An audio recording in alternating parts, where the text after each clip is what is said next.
While everyone thinks they know what a bad winter looks like, let me tell you about the blizzard that buried Canada in 1947. I am talking about trains that vanished completely, people walking over power lines like sidewalks, and farmers literally cutting holes through barn roofs just to feed their animals. But here is what nobody talks about. There is one survival technique that kept prairie families alive during those 10 deadly days that most Canadians today have never heard of. And if another blizzard like this hits Canada again, which experts say is inevitable, most people will not be prepared for what is actually coming. But first, you need to understand just how wrong the weather forecasters got it, because what happened next changed everything we thought we knew about Canadian winters. See, the weather experts in 1946 thought they had winter figured out. December brought some snow to the prairies, sure, but nothing that seemed unusual for Manitoba, Saskatchewan, and Alberta. The forecasters were looking at their charts and checking their instruments, and they told people this was just another typical Canadian winter. They had no idea they were about to witness something that would make headlines around the world and leave entire communities buried alive. But they had no idea what was actually building in the atmosphere above them. While everyone was focused on the individual snowstorms hitting every few days, something much more sinister was developing. The prairie landscape was becoming the perfect trap. Every time the wind picked up, it grabbed snow from hundreds of miles away and started building massive walls of white death. Those walls grew bigger and more dangerous with each passing storm, and this was just the beginning of something nobody saw coming. Because by January 30th, 1947, the Regina Leader-Post had to print a headline that shocked the entire country. They declared Saskatchewan one big snowdrift. Think about that for a second. An entire province, bigger than most countries, had essentially disappeared under snow. But here is the part that will make your blood run cold. This was not even the worst of it yet. But the real shock was what happened to the trains. Because what I am about to describe will make you question everything you think you know about winter survival. Back then, trains were not just transportation. They were Canada's lifeline.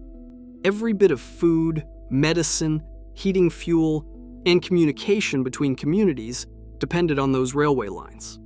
On January 30th, when that 10-day blizzard finally hit with full force, railway officials later called what happened impossible. Entire trains did not just get delayed or stuck, they completely vanished into snowdrifts and were not found until spring. I'm not talking about a few cars getting buried. I am talking about massive locomotives, fully loaded with supplies the communities desperately needed, disappearing so completely that rescue crews could not even find them. One train was swallowed by a drift more than 1 kilometer long. A whole kilometer of train, just gone. But losing trains was just the start of the problem, because while everyone was focused on the dramatic railway disasters, something much more terrifying was happening to ordinary families across the prairies. The snowdrifts were not just blocking roads and railways, they were literally burying entire towns. In some places, only the tops of telephone poles stuck out above the snow. People used those poles like breadcrumbs to find their way between buildings. And then ordinary people had to do the impossible, because railway officials did something that had never happened before in Canadian history. They looked at those buried trains, they looked at the endless white landscape stretching in every direction, and they simply gave up. Railway crews abandoned their equipment where it sat, and they told head office they would come back when the snow melted. Some of those railway lines did not reopen until April or May of 1947. But there's something the history books don't tell you about how families really survived those months of complete isolation, and it is something that could save your life if you ever face a similar disaster. While everyone focused on digging out the trains and clearing the highways, prairie families were using one trick that kept them alive. And it is something you would never think of unless you understood the real enemy they were fighting. See, most people think the biggest danger in a blizzard like this is freezing to death or running out of food. And sure, those were serious problems. Temperatures dropped well below -30 degrees Celsius, with wind chills that could kill you in minutes if you got lost outside. Families were burning furniture to stay warm when their coal supplies ran out. But smart families knew something others did not. The real killer was not the cold or even hunger. It was something much more dangerous that could destroy you psychologically long before your body gave up. Farmers were not just battling snow, they were fighting a hidden enemy that could kill within hours of taking hold. Think about it. You are trapped in your house, maybe for weeks or even months, with no idea when help is coming. No radio contact with the outside world, no way to know if your neighbors are alive or dead. The snow keeps falling, and every day the walls of white get higher around your house until you start to feel like you are being buried alive. But smart families knew something others did not, and this knowledge kept them sane when others started to crack under the pressure. Children weren't just walking over buried power lines to get to school because it was convenient. Their parents sent them because they understood that keeping normal routines was the only way to prevent complete mental breakdown. Families who survived with their sanity intact had learned to turn their impossible situation into a game, an adventure, instead of a death sentence. And this is where the real survival story begins. Because when you're tunneling between buildings like a mole, when you're cutting holes in your barn roof to drop hay down to cattle trapped below, when your world has shrunk to just a few feet of space you can dig out around your house, your mind can either adapt or completely shatter. The families who made it through understood that in a true prairie blizzard, your biggest enemy isn't the cold, it's the crushing isolation that makes people do crazy, desperate things. One farmer in Moose Jaw saved his entire herd by cutting a hole through his barn roof and lowering hay down to the trapped animals. But here is what is really remarkable. He didn't do this once.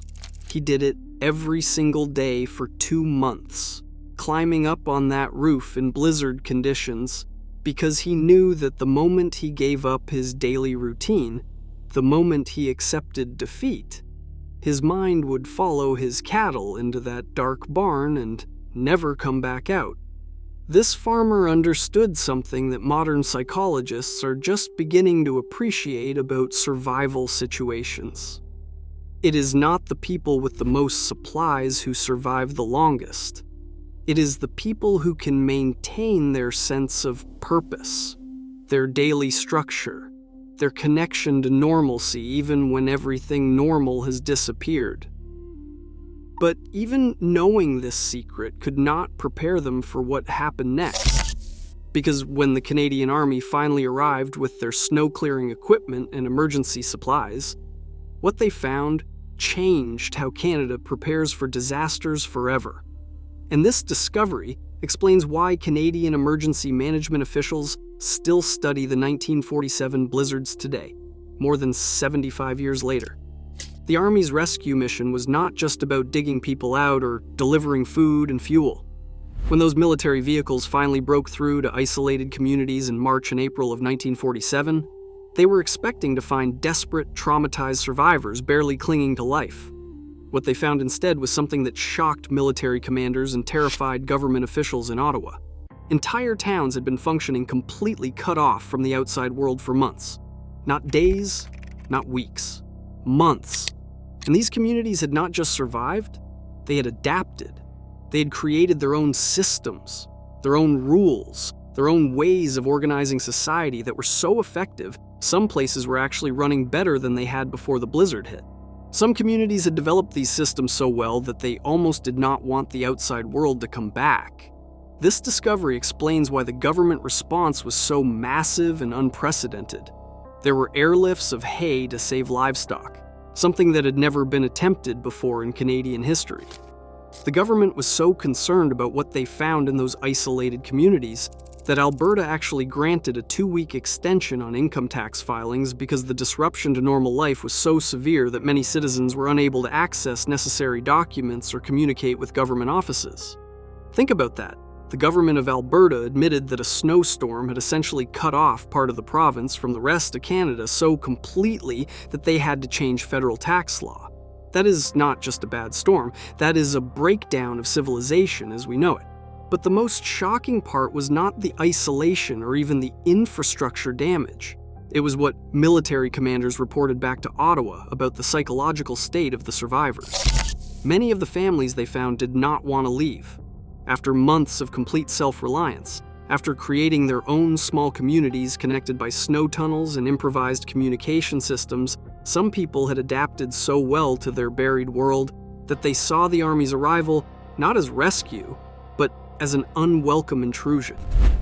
One military report described finding a farmhouse where 3 families had connected their homes with a tunnel system so elaborate it included different rooms for different activities, a communal kitchen, a workshop, even a play area for children.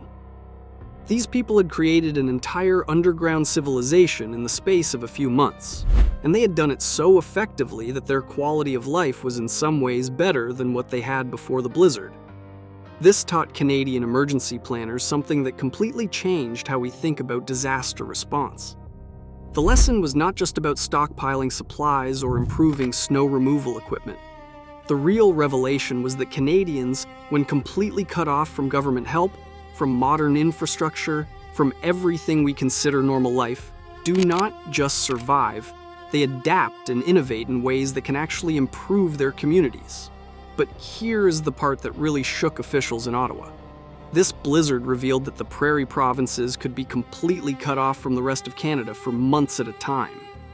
Not just inconvenienced, not just slowed down, but actually severed from the national infrastructure that held the country together. And the most terrifying part was how well those regions had managed without any help from Ottawa at all.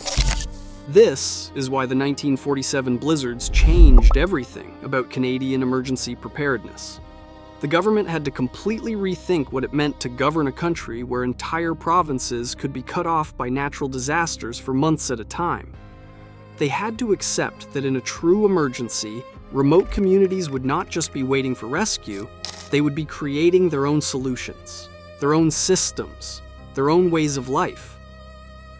And that brings us to the question that keeps Canadian emergency officials awake at night. What happens when the next mega blizzard hits? According to climate scientists, the conditions that created the 1947 disaster are not just possible, they are inevitable.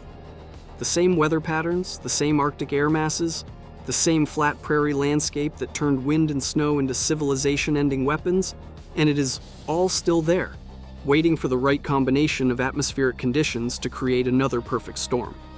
But here is what is different now, and this is what really worries the experts. In 1947, prairie communities were used to isolation. Farms were largely self-sufficient. People knew how to preserve food, heat their homes without electricity, and entertain themselves without modern technology.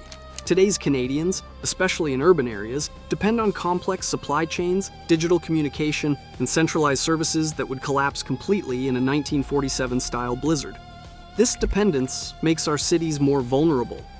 Imagine Toronto or Montreal cut off for 3 months. Imagine grocery stores empty, gas stations dry, cell towers down, and no way for emergency services to reach most neighborhoods. The people who survived 1947 had skills and mindsets that most modern Canadians have lost completely. They knew how to make their own entertainment, grow and preserve their own food, and create tight community bonds that could sustain them through months of isolation. The 1947 blizzards taught us that when civilization breaks down, the people who survive are not necessarily the ones with the most supplies or the best equipment. They are the ones who can adapt their thinking, who can find opportunity in disaster, and who understand that the greatest tool for survival is not in your emergency kit. It is in your ability to work with your neighbors, to create something better than what existed before the crisis hit.